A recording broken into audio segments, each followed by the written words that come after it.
Hi everybody, welcome back to my channel, Boomy Reactions. I am Boomy, hello and thank you for watching. And today, everybody, we've got another Cowboy Kent Rollins video. Why? Because I love them. I love watching Kent. He's a doll. He's so funny and he's so creative with his meals that I just want to replicate. I really need to try a handful of these recipes. So today we've got Cowboy Sloppy Joes. So Sloppy Joes. So these are something that, as a child growing up and watching an awful lot of American themed TV, this was a bit of a recurring theme. So you'd always hear of people eating Sloppy Joes at their school canteen, or they're like, "Oh, what's on the menu today? We've got Sloppy Joes," and I never knew what to make of them. Kind of growing up, they kind of looked like a messy kind of food that you could just dig in and just really get stuck into. So they looked fun. I have tried over the years to create something that I think might be Sloppy Joes, but I'm really interested to see how far off I actually am with my recipes. So let's have a look and see how Kent does Sloppy Joes, and let's see how far off I am. So guys, as ever, if you're enjoying these reactions, please like and subscribe to the channel. It's hugely beneficial, and I thank you so much for your support.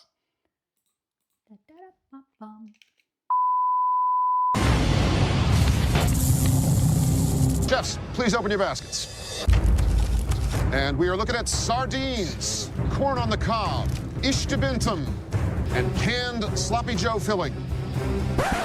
Hold on, Ted, not here. We ain't making no Sloppy Joes out of no can, I'm talking sweet, I'm talking heat. What was I I'm just talking watching? putting it together, all gonna be so good. Cowboy Sloppy Joes. What was I just watching, guys? Is that an actual TV show? It looks great. Now, some of y'all might have seen that episode I was on, Chopped Grill Masters, long time ago. Woo!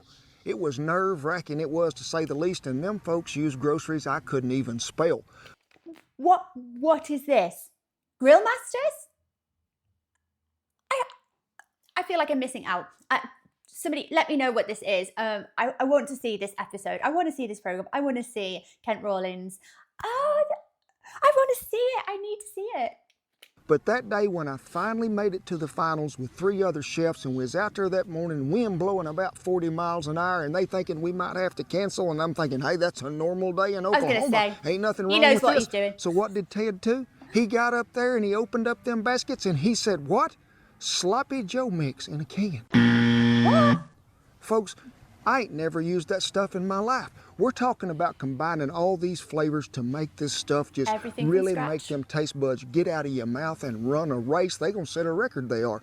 When you can blend that good hamburger meat, and that's what we're starting with, folks, good 80-20, and then you season it just right, but putting them onions in there, then you get that barbecue sauce with a little cheese. Now, folks, before we go any further, hey, we have done set the dates, and it has been announced. What are we talking about? Tour dates for our brand new cookbook, Faith, Family, and the Feast. We're going to be touring across the United States to a lot of places. Hey, we're probably going to run into you. So be sure and check our events page down there. Channel have you a link below where you can go to the website, and it's going to tell you what day and which city we're going to be in. Now, folks, these Sloppy Joes is handy and they easy to make. And a lot of times me and Shan would make them on a ranch early in the morning if... Oh my gosh, I'm sorry to interrupt you, Ken. So I have seen this cookbook and I want one. I want a copy. I'm going to have to go away and find somewhere where I can buy a copy of Kent's cookbook, because that must have so many amazing recipes in. Not that I'm going to be cooking much outdoors. I'm not a camper. There's a first time for everything, but you never know. But yes, for now, I'm in the kitchen. I'm using my cooker. I'm on the hob. This competition, did Kent win? He said he was in the finals. Did he win? And if he didn't win, why not? I want to see, if Kent didn't win, who was actually announced the winner, because I would contest it. I'm not happy if he didn't win. So that's how is that his claim to fame? Is that how he got where he is today? Because he was in this competition. I'm far too interested in this competition. I need to focus on this video. Yes, the cookbook. I would love a copy of this cookbook. ...was having to break camp. Now, you're talking about breaking camp. This is not no easy chore. Fold that fly up, put it in the wagon, get everything loaded, hook up a team to the wagon after you got them harnessed. Shanna'd have them Sloppy Joes all made up in them good old buns, and we'd wrap them up, and we might move 14 miles that day. Good Guess old what we had? Shannon. A drive-up window. Yes, it weren't no Mackie D's or a Hardee's. This was driving up right at the wagon. Them cowboys would ride by. We'd pass them out a Sloppy Joe. They'd be good to go, but what happened? We had a lot of repeat customers. They'd just circle back around and come again until they all run out. Hey, I think from this point on, They're not you daft. should know we had technical difficulties. Yes, we had a hooper blooper. We did. I mean, a big one. So as you watch this from now on here, going forward, all the sound you're going to hear is coming right off the camera. You might even hear a little wind noise come through there, but it's all going to be good. It's cooking in Mother Nature's kitchen, and hey, we can do it, and y'all can hear it. Well, it's time to get things to happening. Now, I'm going to cook this in a 12-inch Dutch oven today. We'll set it right out here. So I got me a pound and a half. Sounds fine. Remember, certified Angus beef. Been there, had them 80/20. troubles. We're going to dump her right in there. Give it a good chopping with our little mesquite spatula. So this is Ken's 80/20 ground beef mix, and thank you to everyone who did let me know that does refer to the fat content of the meat. So over here we would call it 20% fat or 20% lean. So same thing. And I can hear a little sizzle action already So we starting need quite a to lot take of place. fat in that. And ground it is a beef. good time while we just got it sitting right there to season. What we're going to season it with? Anybody know? You in the 14th row down there with the binoculars. Yep, it is Red River Ranch Original. You need some? Hey, we'll have you a link up there where you can find it. What's that seasoning like? So just keep stirring it around. Get her good and brown. You don't want to leave it in big bites. You sort of want it to be crumbled up a little, but I don't want it to be like of a mealy texture, so don't beat it to death. Now, if you be doing this in the house, you can do this in a regular 12-inch cast iron skillet right there on the stove. I'd start out on about medium-high heat, and then as this gets to cooking, we can turn it down. But I'll give you another tip too that my mother would sometimes get in a hurry. She would brown the meat in the skillet and then put it together in a crock pot and just turn it on low, and it'd be there when me and Daddy come in. It was what you call a handy-dandy Happy Meal, and it was ready. We got our meats browned up, and when it did get brown, you see me, I just sort of tilted it to one side, strained that grease out there. I just throw it in the fire. Don't do it in the kitchen floor. Okay. You'll get you a beating with one of them husband trainers. Remember them rolling pins? Ain't no good for you, it ain't. We put that large Vidalia up here on that cutting board, and we done sliced it up with the hash knife. You don't have one? Sam will have you a link where you can find one. And I'm gonna tell you right now, do not get your fingers in the way of it, because it will take a hold of all of it. I know I've said this before, but his little chopper there, it looks like an Italian mezzaluna, like, you know, the like a circular kind of knife that you kind of just glide up and down on the chopping board. It's very, very handy. Takes a lot of the effort out of chopping, to be honest. I missed what Kent calls it. It looks very similar to a mezzaluna. So, okay, so the fat content. So Kent's actually getting rid of some of that excess fat. Could you use a leaner mince, maybe a leaner ground beef, so you wouldn't need to drain off that fat or the grease? Rotail.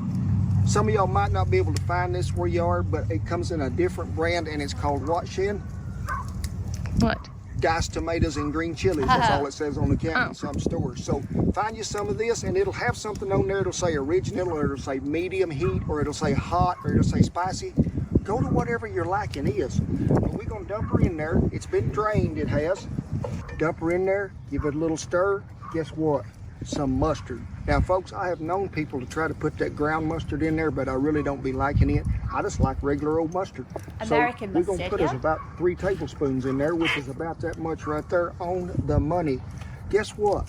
Any kind of barbecue sauce you want to use, but I like to use about a half a cup. Now, remember me telling you I was going to put some of that green chili chipotle relish in it? Folks, this here stuff make ice cream taste better. You ain't got none, you're going to be needing some. If you're wanting to make this tonight and you don't have none on hand, get you some of them adobo peppers.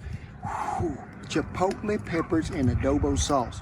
Put you about 2 of them in there finely chopped, and maybe 3 or 4 tablespoons of that sauce. If you want to heat things up in the kitchen and make things get to jiving, dump the whole can in there. I don't care, because something's going to happen.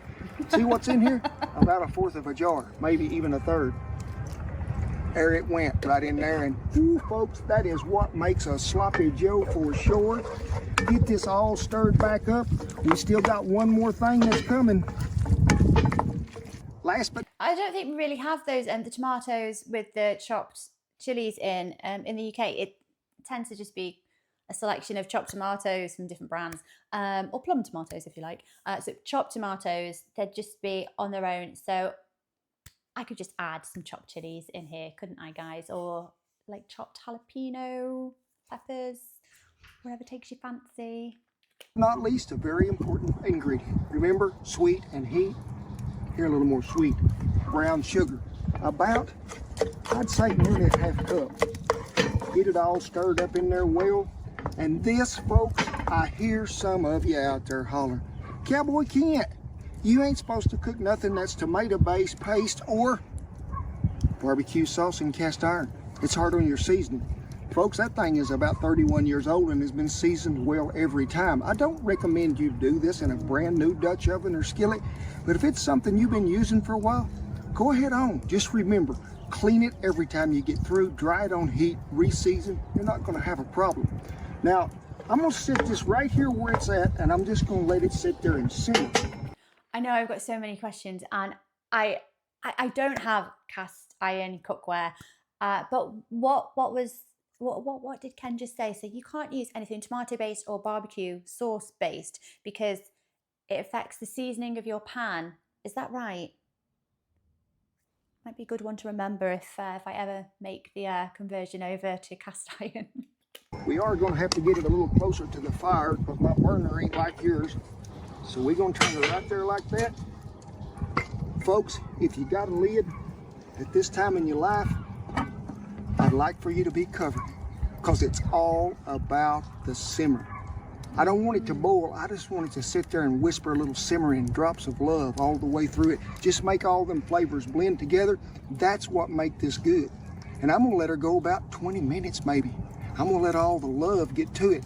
And I'll tell you why, because when them cowboys used to come in out there at camp, I'd see them go over at that pile of buns that I had laid out there, and some of them would get 4. Lay them out there on them plates like an open face sandwich. Is that what you call one of them deals, Shan? Open face? That's fancy. Spoon that sloppy Joe on over, top it with some more cheese, and eat it. Never in my life have I ever had any leftover sloppy Joes. Never. It just don't happen. This was a staple on so many ranches for a noon meal that they'd request it and say, hey, Cookie, we could have that for breakfast or supper. It is that good, folks. It will stick to your ribs.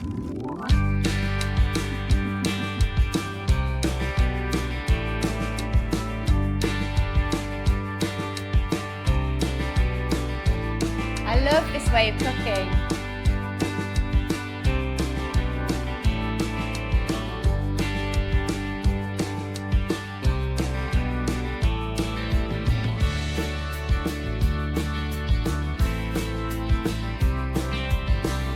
If I was working on a ranch and I had Kent Rollins preparing the food for me, I'd be pretty happy. I'd be very, very well fed.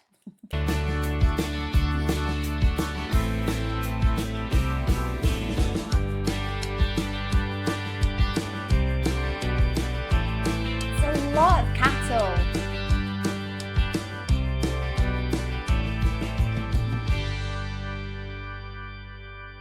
Now, folks, we've been on about maybe 10, 12 minutes at the most. You can see the love is just simmering there along. This is a good time to just reach right in here and get smoke in your eyes. Was there a song, Shan? Smoke gets in my eyes. Did you ever sing that to me? No? I don't sing. This is what you call tasting to adjust your taste if you need to season more. Very important. Whoa. It's the happy This is what you food, call get Dad. all 8 cylinders on them taste buds. We ain't got to do it no more. I have made this dish so many times I could probably make it in the dark, blindfolded with one foot tied up. It is fine dining. Now, if it don't suit your taste, now would be a good time for you to try to alter your taste buds a little. Because I think it's just right. No, really, if you think you need it just a little more sweeter, and get a little more brown sugar in there, You want it a little hotter? Hey, get you some more of them adobo peppers and put back in there. You want it to have a little more of a barbecue flavor? Hey, chunk you some more of that sauce in there. This is a Happy Meal that don't come in a sack, folks, and you can change it. But why would you? I have done perfected it. Now, at this time would be a really good time. What? Let's put some cheese in there, folks. Now, you can add as little or as much as you want. I like to use cheddar. I do. I think it gives a great flavor. Shan's had it with mozzarella. Some people use pepper jack. Hey, combine all 18 of them if you need to, because, folks, we're about spreading the love and putting some cheese on there. Now, we're not going to cook this a long time at this point because I don't want none of that cheese to be burning. I just want it to incorporate in there and melt well. It sort of binds all them juices together. Give it a little stir. Don't take it long to melt it, don't. And if you think you need some more of it, hey, get you some more in there. I'm all for it. You can even throw it in there if you want to. I don't care. No such thing as too much cheese. It's all about the cheese now. But you can see how that cheese, when it melts, sort of is a binding agent that pulls this together. Folks, it don't get no better than this. Well, cheese has melted. It has simmered along. Whoa, did you see that flavor jump out of there and we take that lid off? I have been working with the YouTube folks and NASA trying to get smell-o-vision to be incorporated into your living rooms. Maybe someday, folks, you never know. Didn't I get fancy on you today? A sesame seed bun. Boy, this is what's happening. Now, I got a little question I want to ask Shan because I have done this numerous ways and I don't want to get in trouble. Now, this is what you call what part of the bun, Shan? The bottom? Okay, did you know that sometimes I go ahead and just put my meat on this side? No. Is that wrong? No. No? Folks, I think you can put it on the mirror any way you can. But let's get in there and get us a big old spoonful of that. And you can see how that cheese and everything sort of binded stuff together. And that right there is goodness all on its own. Slap it right here on here. If some runs off, don't worry about it. We'll get it when we go back with the spoon and lick everything off that cutting board. A pretty sprinkling. More cheese. So, guess what I do right here? Shan says, but I like to take a little this bun is just feeling left out over here. Smear it right over so it can just go ahead and soak up some of that goodness. He doubled it up. Slap that thing. Watch this. Slap her on there to where that oozes out just a little.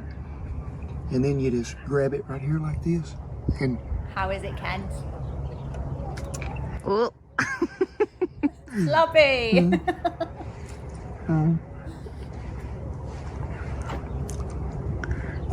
The heat, the sweet, the onions. That was so good, folks. Hope you don't mind before we do a little dancing that I have just one more little bite right here away from that pickle, Shan. That's how you know it's good. You've got to go in for the second bite. If they don't, it's not great. It's sort of like doing that washing machine. It's all sloppy everywhere, throwing stuff. That's a sloppy Joe right there. It is. Woo! That stuff is good, ain't it, Dookie? I love his happy food time. The flavors you get, but folks, something I've always needed in there, and it's always been there, is the little crunch of that onion. That's why you don't saute them with that meat to where they're soft. I like to get that crunch that Vidalia brings out in there. Great flavor. Well, that is some fine dining and fine dancing it is. We hope you enjoyed today's episode because it was a special treat for me. This is one of my most favorite dishes to create, and I'm sharing it with all of y'all because what are y'all? Family. That's what it's about. Remember, as always, I tip my hat to all our servicemen and women, all the veterans who have kept this old country safe and that old flag flying above the wagon. God bless you each and every one, and thank you for taking care of us and Old Glory. Now, for the rest of you, if you're a new viewer, hey, we welcome you in here with open arms. Come on, and while you're getting close, get you a bite. I'm sure that'll be fine. Rest of you, hey, you know we're always glad to see y'all here. We never take it for granted that y'all watch our videos. And remember now, big spring it is. March 17th, the cookbook comes out, Faith, Family, and the Feast. And folks, I'm wanting for y'all to help us to try to make 1 million subscribers as the book comes out. That's March 17th. Do your math, back it up, figure it out. If you ain't got but 21 subscribers in your house, go ahead and grab 34 more and put with it and subscribe. That way we get to that million. They're going to be a big party, folks. Woo, they liable to light the lights up and get after it. And as always, me and Shan, thank you so much. God bless you, each and every one, and we'll see you down the Sloppy Joe Trail.